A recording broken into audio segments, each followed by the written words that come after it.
일반 경찰과 해양 경찰은 어떤 차이가 있는지 알고 계신가요? 많은 분들이 해양 경찰이라고 하면 단순히 바닷가에서 안전을 지키는 경찰 정도로 생각하실 텐데요. 하지만 해양 경찰은 우리가 상상하는 것보다 훨씬 다양하고 중요한 활동을 하고 있습니다.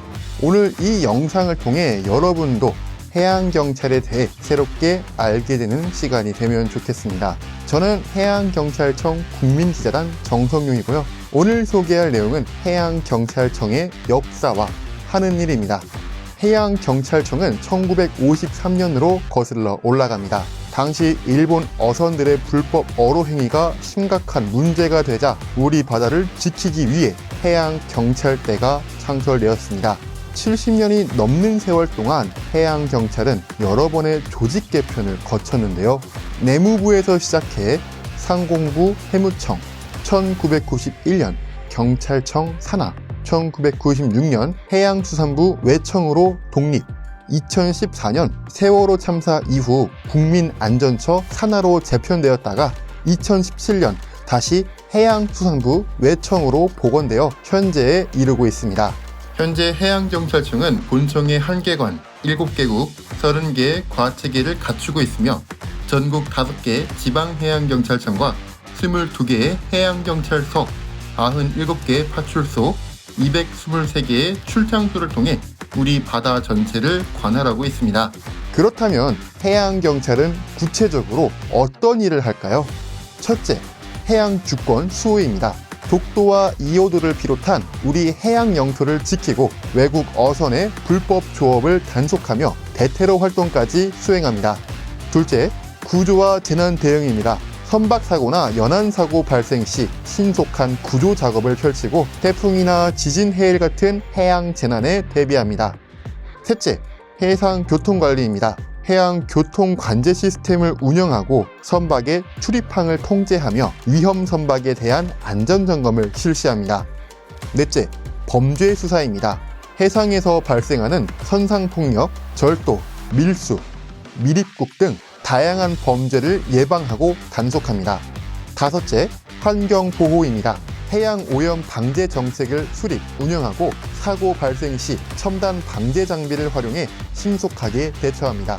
이처럼 해양 경찰은 단순히 바다를 지키는 것이 아닌 국민의 생명과 재산, 그리고 바다 생태계를 지키는 포괄적이고 종합적인 해양 치안 기관입니다. 보통 해양경찰이라고 하면은 배만 탄다라고 생각을 하는데, 저희 해양경찰 같은 경우는 근무할 수 있는 부서가 바다에서 근무를 하다 보니까 기본적으로 함정 근무가 주축을 이루고 있고요. 그 외에도 일반 육지경찰과 마찬가지로 경찰서 근무와 그리고 지구대, 사무실 근무, 그리고 그 외에도 저희는 구조직절이 따로 있기 때문에 구조대에서도 근무를 할 수가 있고요. 그리고 해상교통관제 업무도 근무를 할 수가 있습니다. 그 외에도 정말 다양한 부서들이 있는데 다양한 부서에서 근무할 수 있는 게 아마 해양경찰의 장점이 아닐까 생각합니다. 일반인들이 봤을 때는 저런 사고가 난다고 할 정도의 어처구니 없는 사고들이 의외로 바다에서는 많이 일어나고, 문제는 이제 그 일어났던 사고의 흔적들이 바다에 그냥 바로 깔아앉아서 이걸 확인할 수 없는 경우가 많습니다. 그래서 항적 기록이라든지 그 다음에 그 선박을 다시 건져 올려서 그 안에 있는 조타 기록들을 분석을 한다든지 아주 긴 시간이 이제 소요되는 경우가 많죠. 그러다 보면은 사람의 기억도 이렇게 흐려질 거고, 그 다음에 이제 증거를 찾았더라도 증거가 훼손되는 경우도 많고, 바다에서 일어나는 사건, 사고 주로 이제 이렇게 추정을 하는 경우가 많고요. 그 다음에 변사 사건의 경우에도 명확한 증거가 이렇게 없기 때문에 추정을 하는 경우가 많습니다. 그래서 함정이라든지 배 운항이라든지 이런 바다의 자연환경이라든지 이런 전문적인 지식이 요구되는 경우가 많죠. 그래서 해양경찰의 수사 능력들은 좀 많이 전문화되어 있다고 생각하고요. 그 다음에 과학 수사적인 측면에서도 다른 면모를 좀 보여줄 수 있다. 그래서 전문관이라고 해서 수중 과학 수사 분야라든지 이런 분야에서는 상당히 이제 탁월한 그런 결과를 또 보이기도 합니다. 우선 해양경찰을 꿈꾸는 청년들은 아무래도 이 해양이라는 분야에 관심이 있는 지원자로 생각이 됩니다. 저는 바다가 고향이다 보니 자연스럽게 바다와 해양이라는 것에 되게 관심을 가지게 되었지만 생각보다 좀 위험하고 어려운 일이라고 하는데 본인의 안전하게 일을 하면 그렇게 위험하지 않고 안전하게 본인의 생명을 지켜가면서 근무를 할 수 있는 환경이니까 너무 바다라는 그 위험 때문에 망설이거나 좀 생각을 한다거나 그렇게 고민을 좀 하지 않았으면 좋겠고요. 생각보다 또 우리 해양경찰은 복지도 좋고요.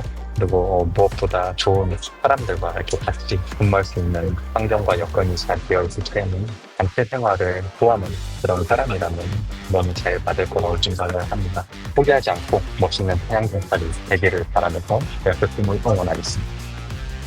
후배들이 만약에 이쪽에 지원을 한다, 해양경찰에 대해서 관심을 가진다라고 한다면 자기만의 이제 어떤 역량을 조금 더 개발을 해서 어필을 하고, 특히나 지금 해양경찰이 이제 육지에 있는 경찰하고 좀 다른 점 중에 하나가 바다를 통해서 주변 국가들하고 바로 접하고 있어요. 그러다 보니까 세계에서 일어나는 뭐 대형 사고라든지 우리나라와 관련된 사건 사고들이 다 해양경찰하고 관련될 수도 있고, 국제적인 이런 파트와도 연계가 돼서 이렇게 할 수 있기 때문에 개인적인 역량을 그쪽으로 개발을 한다면은 얼마든지 또 해외 진출이라든지 뭐 유학도 갈 수도 있고 뭐 이런 혜택들이 되게 많아요. 근데 우물 안에서 이렇게 좁은 부분만 보지 마시고 충분히 이제 본인의 희망된 그런 또 길을 좀 찾지 않을까 싶습니다. 오늘 영상을 통해 해양경찰이 얼마나 다양하고 중요한 역할을 하고 있는지 알아보았습니다. 70년이 넘는 역사를 가진 해양경찰청은 우리 바다의 안전과 질서를 책임지는 든든한 수호자입니다. 앞으로도 해양경찰청은 국민의 생명과 해양환경, 국익을 지키는 종합해양치안기관으로서 그 역할을 충실히 해나갈 것입니다. 이상 저는 진행자 정성용이었고요. 다음에도 유익한 소식으로 찾아뵙겠습니다. 감사합니다.